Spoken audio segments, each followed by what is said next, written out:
কবলে আমাদের যুব সমাজ ধ্বংস হচ্ছে, যার ফলে আজ যুবকরা মাদক গ্রহণ করে রাস্তাঘাটে বিভিন্ন জায়গায় পড়ে থাকছে। তারা মাদকের টাকার জন্য তাদের বাবা মাকে অত্যাচার করছে। কোন কোন জায়গাতে দেখা গিয়েছে যে মাদকের টাকার জন্য মাকে হত্যা করেছে। এই মাদকের কারো ছবল থেকে যুব সমাজকে রক্ষা করতে হবে। এর জন্য বাংলাদেশ সরকারের মাননীয় প্রধানমন্ত্রী জনাব তারেক রহমান একটা ভিশন নিয়েছে, কিভাবে এই মাদকের কালো ছবল থেকে যুব সমাজকে রক্ষা করা যায়। উনি আমাদের দলের বিভিন্ন পর্যায়ে নির্দেশ দিয়েছেন, গ্রামে গঞ্জে শহরে যেখানে মাদক কারবারিদের দেখা হবে, যারা মাদক ক্রয় বিক্রয়ের সাথে জড়িত তাদেরকে ধরে আইনে সুবদ্ধ করতে হবে। এজন্য সরকার তার জন্য সর্বোচ্চ শাস্তি মৃত্যুদণ্ড রেখেছে যারা মাদক কারবারি করবে। সেই সঙ্গে আর একটা কালো খবর এনেছে জুয়া। আজকাল এখানে ওখানে বিভিন্ন জায়গায় জুয়া খেলতে দেখা যায়, যার খবরে পড়ে বিভিন্ন সংসার ধ্বংস হয়ে যাচ্ছে।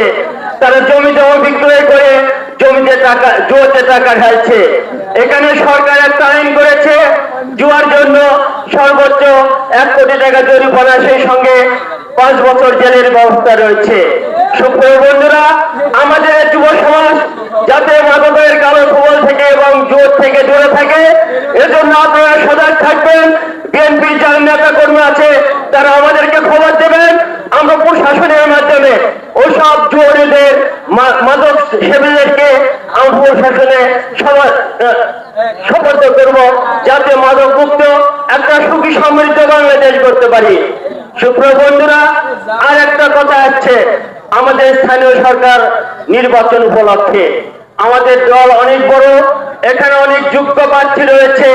এই যোগ্য প্রার্থীদের মধ্যে হইতে দেশনায়ক তারেক রহমান যাকে মনোনীত করবেন, আমাদের বুকের গর্ব রেজাউল করিম বাসু ভাই যাকে মনোনয়ন করবেন, সেই সঙ্গে মাহমুদ আহমেদ খান রুবেল ভাই যাকে মনোনয়ন করবেন, তার পক্ষে আমরা কাজ করব।